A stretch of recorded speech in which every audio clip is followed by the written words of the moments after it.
বন্ধুরা, রূপালী পর্দায় আমরা ভালো ভালো নায়িকাদের দেখেছি যারা অভিনয়ে সেরা ছিলেন, জনপ্রিয় ছিলেন, তাদেরকে অ্যাওয়ার্ড পর্যন্ত দেওয়া হয়েছিল।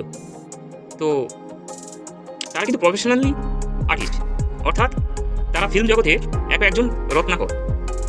কিন্তু এমন কিছু রূপালী পর্দায় মহিলা রয়েছে এবং তারা কিন্তু সিনেমা জগৎ ছাড়া বাস্তব জগতে তাদের অভিনয় মানে এতটা নিখুঁত অভিনয় যেটা আপনি কল্পনা করে পারবেন না।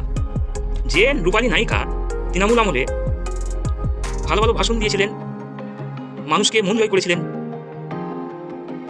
সেই নায়িকা তিনি যখন পাল্টিং মারলেন এই রাজ্য নেতৃত্ব মমতা ব্যানার্জি, এখন সেই রূপালী পর্দার নায়িকা সায়নী ঘোষ তিনি কি বলছেন, তিনি সম্ভবত বিজেপিতে নতুনভাবে আবার আসার একটা ইঙ্গিত অলরেডি তিনি দিয়ে ফেলেছেন। তিনি বলছেন যে রাজনীতিতে তৃণমূল সরকারে আমার আসার ইচ্ছা ছিল না, আমাকে আনা হয়েছে। হ্যাঁ বন্ধুরা, আমি একথা বলছি না, আপনারা দেখুন ভিডিওটা, এটাই বাস্তব। আজকের সায়নী ঘোষ তৃণমূল আমলে তিনি ভগবানকে পর্যন্ত ছোট করেছেন, আর এমনি জনসাধারণ তো তারাও তো রয়েছে, কাউকে কিন্তু কোপ মারতে বাকি রাখেনি।